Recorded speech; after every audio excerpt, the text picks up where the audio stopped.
Texas back.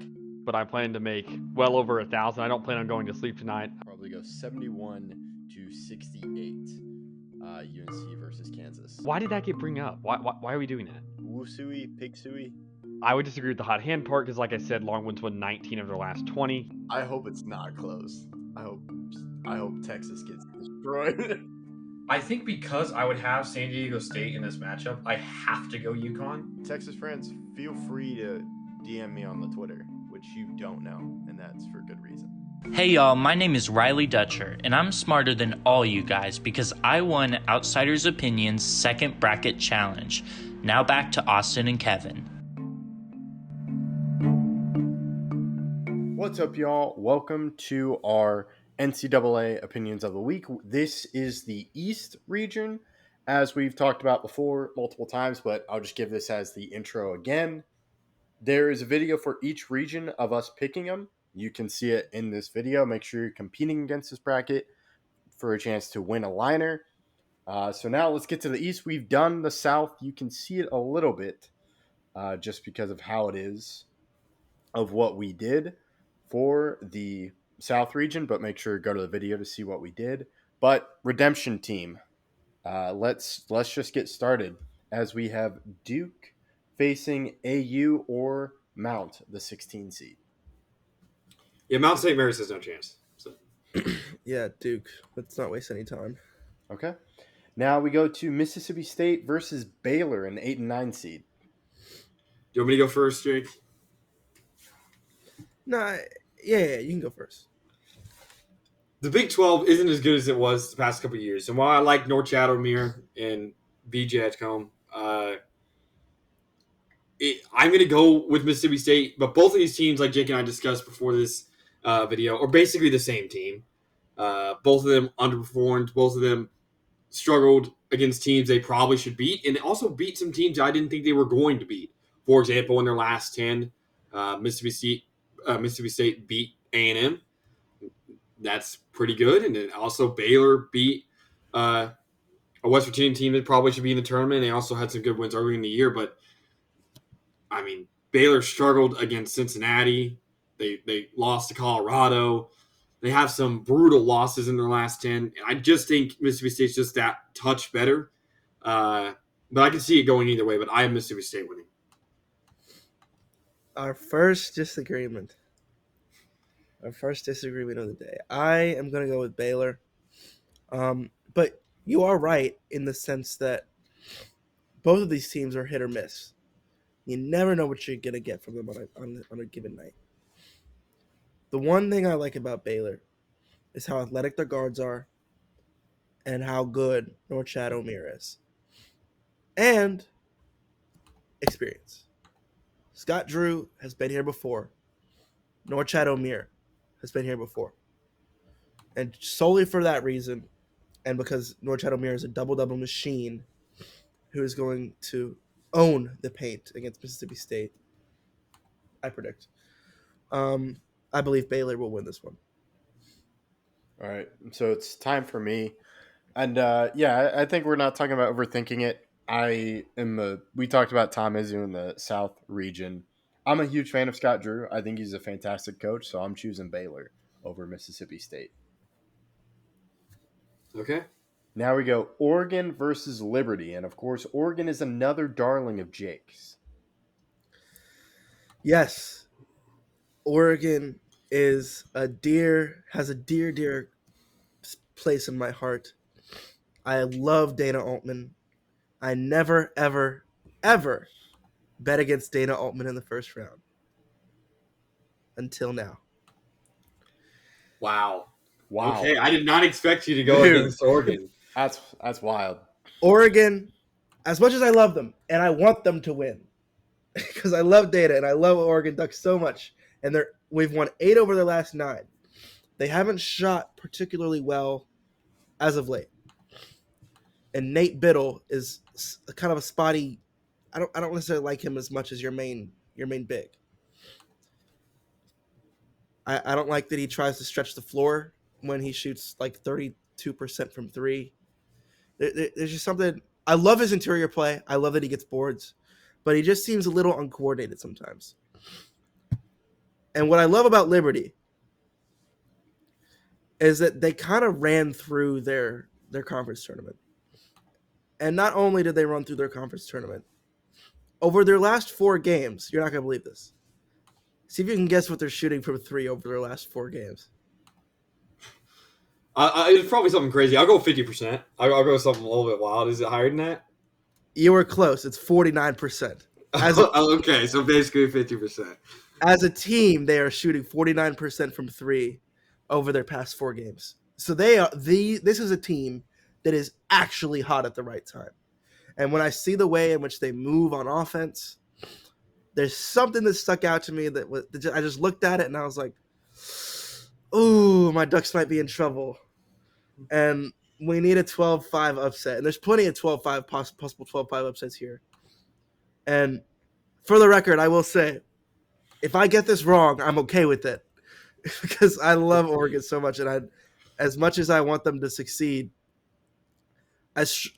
if Liberty just the only way I see Liberty losing is if they completely do a whole 180 and flip like we've seen teams do. So I'm not putting it past them, but when I look at the teams on paper, they look like the team that would win. I think there's another way they lose. I will preface this by saying I do have Oregon winning. And here's the thing.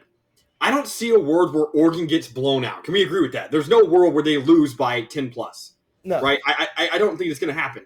And that means that Liberty's going to have to hit free throws, right? Liberty shoots 66% from free throw. Oregon shoots 76. That's a massive difference. Oregon hits big shots, and they also hit big free throws, while Liberty struggles hitting free throws. And that pressure is only going to make their free throw shooting worse, not better. And if we can agree that, okay, let's say Liberty's up 4 with a minute left. Oregon can just decide to foul them and get back into the game that way. I think it could be close. I think Liberty could make this a very close game. And the Flames are a great team, but they can't hit free throws. And I find it very hard to believe that Dana Altman loses to a team that cannot make free throws. Give me the Ducks. All right, so back-to-back, my decision. I'm shocked. So, Austin, I'll say this as a side to you with Jake listening as well. Does Jake pick Oregon in his own bracket? Jake just before we recorded said he hates when he goes against himself, but we also have a long time before our brackets are finalized. So he could change his mind. He could find a stat that he dislikes or likes. Of course. I don't think he'll change. Maybe I just convinced him with the free throw percentage. Who knows? But I think that he'll go with Liberty to win if he says it here. I'll trust him with that. Just know that I'm choosing Oregon. I think I'm gonna choose Oregon as well. I know Jake's going against them, but I'm gonna go with Jake when he's like, I love Oregon. So I'm gonna choose Oregon. We'll see what happens. And he wouldn't be upset. I want people to know I am breaking a cardinal sin that I have for myself every year, which is do not pick against Oregon. Because every year I pick Oregon to do well, or at least win a game, and they do it. Because Dana's a phenomenal coach. They have a great program. They always know how to recruit, and they always know how to go to the transfer portal. But I'm scared. I'm scared, guys. Liberty is on a tear, and I can't. I ignored it. I can't ignore what I'm seeing from them. Just their sheer offensive prowess right now. And so I'm going to have to pull out Liberty. Okay. So when Oregon wins, you can text Austin and I thank you. I'll be fine. That's fine. I love watching Oregon in the tournament. So the longer they're in, the better. If I get this one wrong, I'm okay with it. But I just have to go with my gut. So now we have Arizona versus Akron. Akron. How do you pronounce it wrong both times? I know. I was like, did I do Akron? Nah. Yeah, Akron. I'm tired. This is probably the second year in a row I've done this. So yeah, those two teams. Arizona is 5-5 in their last 10 games, with losses to tournament teams like Kansas, who's struggling, Houston twice, BYU by 1, and also Iowa State. While Akron only has 1 loss in their last 10 games, and that was against Ohio, and that was a road game as well.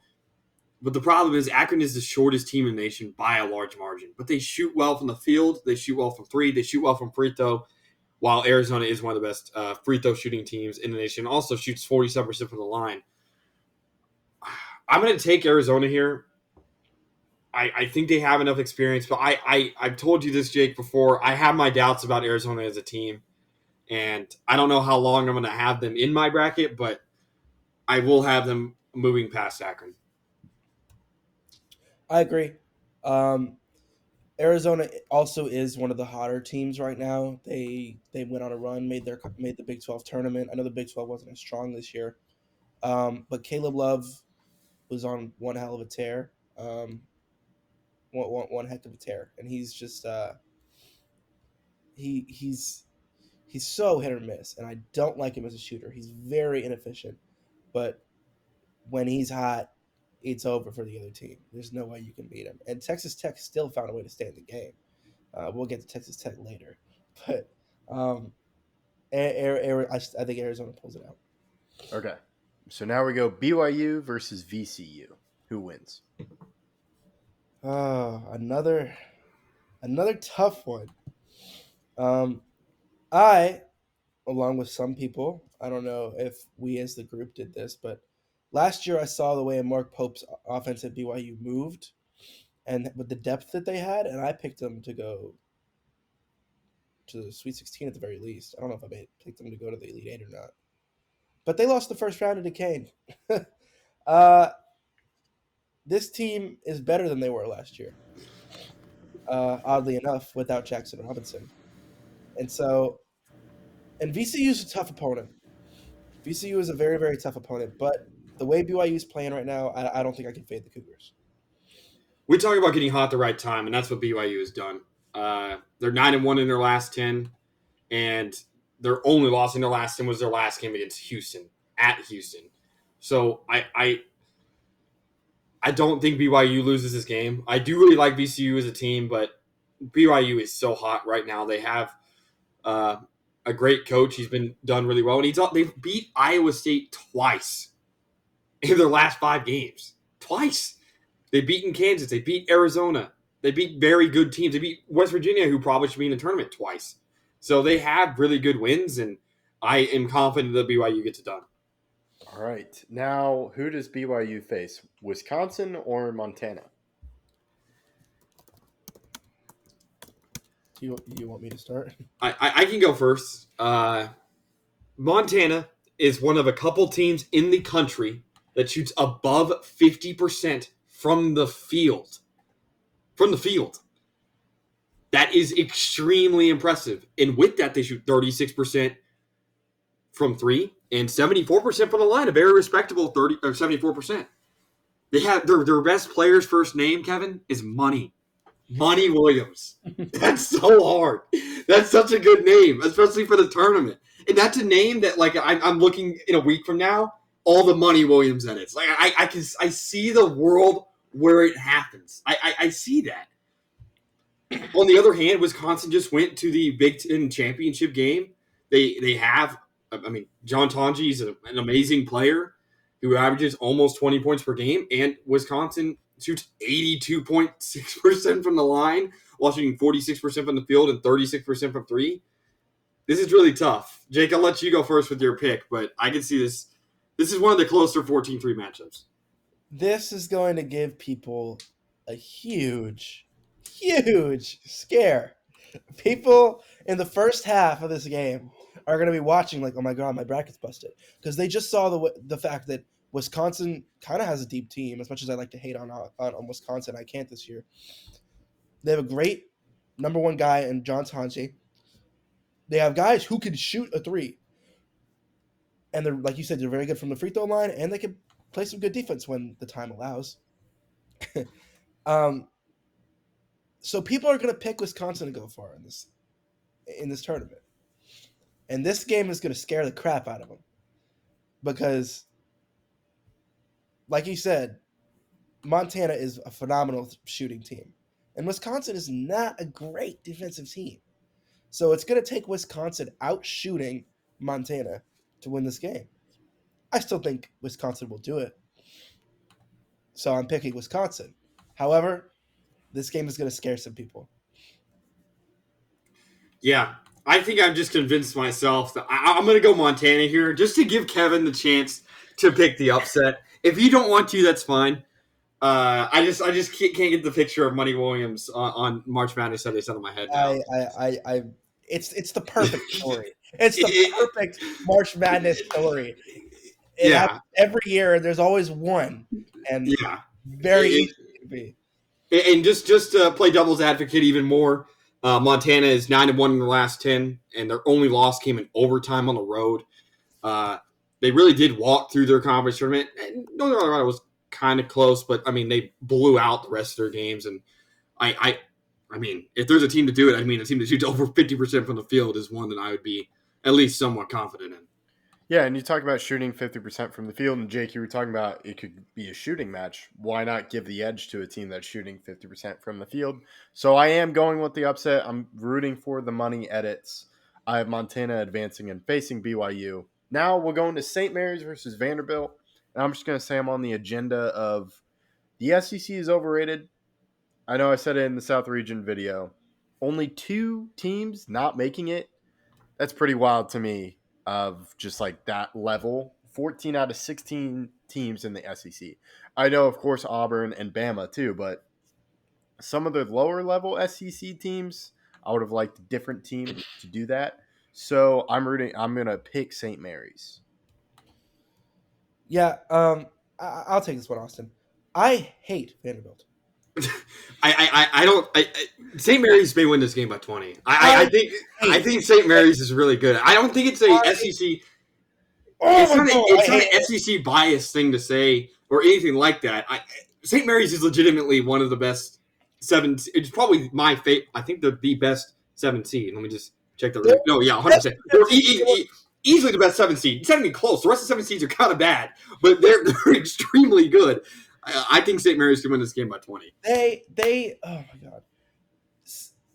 I'm more concerned about the St. Mary's Alabama matchup than I am the St. Mary's Vanderbilt matchup. St. Mary's is a phenomenal defensive team. Vanderbilt has never, ever done anything in March. They're transfer merchants right now with AJ Hoggard and Jason Edwards. And I like some of the individual players they got, but they are home court merchants. They cannot win away from their home court. They only did it once, and it was Texas A&M. Other than that, in their last 10 games, so they've played 4 on the road. They've won 1 of those 4 games on the road, and that was like Jake said at A&M. Some of them weren't even close. Some of them were not even close. Got blown out by. They often get blown out when they're not at home, and I hate Vanderbilt. I'm going to fade them until they prove it. Until the program proves it to me. And I will die on this hill. If they win, I will eat it. But St. Mary's has to freaking win this game. St. Mary's is just a better team. It's not about the SEC being overrated or anything. They're just the better team. I'm going with the better team here. Well, yeah, part of the reason I'm doing it is because I think the SEC is overrated, but I do give credit to Bama. So it all seems like we have Bama advancing against Robert Morris. Bama's an extremely talented offensive team. And while Grant Nelson has some injury concerns, I think even if he is out for this game, they still win it by 20 plus. So I think Alabama wins. I agree. Alabama takes this one home. But they're not very strong. They're a great offensive team. I think they will win, but there might be the first 10 minutes or so could be a little worrisome. But I'm not gonna lock that in. All right, so now let's go Bama versus St. Mary's. Who wins? This is a big thing of, is Grant Nelson healthy? I can see a world where St. Mary's completely locks them down, and Alabama does not have the same tournament success that they had last year. I'm going to go with Bama to win, but this is going to be really close. Yeah, I'm also going to go with Bama to win this. Solely because St. Mary's has disappointed me in the past couple years. There are times where they look like they can make Elite 8 runs, and then they just don't. Like, they lose in the second round to, like what was it last year where they were a 5 seed? Didn't we lose to Kansas? Was it Well, yeah, Kansas? I lost to someone. I think it was And Kansas. it might have been Kansas, but like they just disappoint me every year, and so I need to see something from them to prove for me to start actually picking them because they never seem to have a lot of March success. They still have a lot of great players like Marshallonis and Saxon, but like I said, I need to see something first, and they don't shoot well from three, and they don't shoot well from the free throw line. And I know Austin, you care a lot about that, so I'm picking Alabama. Yeah, I'm taking Bama as well. All right. Does Bama face Montana or BYU? Bama faces BYU. As cool as it would be to see Money Williams in a Sweet 16, like we said earlier, BYU is one of the hot hands in the country. So I got the Cougars moving on. BYU beats really good teams, and while I do think Montana is one of the better 14 seeds, I'm going to go with BYU as well. Okay, so now we have Oregon versus Arizona. I know this is tough for Jake because he has Oregon out already, but I'm going to go Oregon. Arizona's disappointed me too much. I know I've said this. I'm a broken record with Jake. I say this a lot. I'm going to pick Arizona to lose until they prove me wrong because I trusted them so much in those Bennedict Mathurin days and before. And he just broken my heart too many times for me to trust him. Oregon hasn't done that for me, so I'm going to go with Oregon. In this scenario, in the event that Oregon beats Liberty, I'm taking Oregon over Arizona because one, screw Arizona. Two, I love Oregon. Three, Dana Altman's a better coach. Four, I can keep going. Five, I will continue to go. Six, they're deep. Oregon has a good roster. They got Keyshawn Bartelme. They got Shellstad. They got Biddle. They got TJ Bamba. They have Kwame Evans Jr. They got guys. And Arizona seems to only have a few. And so solely based on depth and solely based on previous coaching success in March, I'm going to take Dana. Oregon wins this matchup. All right. All right. So we'll see how Oregon does, and then Austin and I can take credit for the Oregon run in our bracket. But now we go to Duke versus Baylor, and we didn't mention this in the first game we talked about Duke. But are we concerned about the Cooper Flag injury? Let me put it like this. If Cooper Flag's hurt, Duke by 20. If Cooper Flag's healthy, Duke by 30. I just don't like Baylor this year. I could legitimately see them scoring 50 games or 60 points in a game this year or in this tournament. I also could see them getting extremely hot. I just don't trust Baylor to come to the game ready. They refused to do that multiple times this year. I remember when they were ranked in the top 8 to start the year. They were like the 8th-ranked team to start the year, and now they're a 9 seed. If Cooper Flag's hurt, I could see this game being a little bit closer, but I think Cooper Flag will be fine by this game, and even if not, I still think Duke will win. Without Cooper Flag, Duke handled Louisville. Duke handled UNC. Duke, well, I guess in the conference tournament they didn't handle UNC as well as you would have liked to see him do. But they still won. They have a phenomenal rotation of guys around Cooper Flag. And Cooper Flag is just cherry on top. And that's one big freaking cherry. But this is a great team. This John Shire is an offensive mastermind. The way that they move, the floppy action they have, all of the screens, everything. They are a phenomenal offensive team. They are a phenomenal defensive team. And it's not like they're run only by freshmen. Cooper Flag, Con Knipple, Isaiah Evans, all freshmen. They also have Sion James. They have Mason Gillis. These are guys with experience that play valuable minutes. Tyrese Proctor. And so they got names. They got guys. I think Duke wins. I think Duke handles Baylor. Okay. So that would leave a Duke versus Oregon matchup. Who wins? I love my Ducks. Duke enough to pick them over. This is where the Cooper Flag injury concerns me. Like if Cooper Flag's hurt and out for this game, I can see Oregon winning it. I'm going to go with Duke under the assumption that Cooper Flag is playing. Jake, who'd you pick? Yeah, I have to go with Duke. They're Okay. too strong. They've proven time and time again that they can win big games. And they're just a great team. Every time I look at them with my eyes, they look like one of the best teams in the country. And as much as I love my Ducks, I have to go with my eyes, and I have to go with Duke. Okay. Now, what about BYU versus Bama? Ooh, the danger is 6-2. Not every 2 seed is going to make it to the Elite Eight. Not every 2 seed is going to make it extremely, extremely far. I'm going to go with BYU to win this game. BYU's hot at the right time, and Bama has their problems. Grant Nelson's not 100%, and again, BYU can beat some of the best teams in the country. They have done it, and based on how they're playing right now, they look unstoppable. Obviously, I don't think they're going to win the title, but they're a scary team. I agree. Alabama has a lot of question marks. It was a while ago, they're already down a key starter in Latrell Wrightsell with his knee injury earlier in the year. So they've been doing all this without one of their key starters. To lose another in Grant Nelson would be very, very tough to overcome. And like Austin said, a team as hot as BYU right now. It doesn't matter if Alabama on paper looks like the better team. What matters is if you have the hot hand, and I think I'd have to go with BYU here.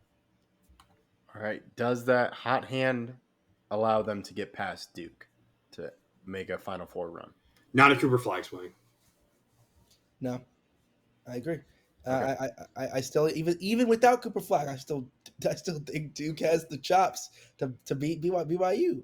I think BYU could beat them without Cooper Flag, but I think Cooper Flag's healthy by here, and they win by a comfortable 8 to 12 points. I think so too. And if we look back at this bracket we've created, I could see Oregon beating Duke. I could see BYU beating Duke.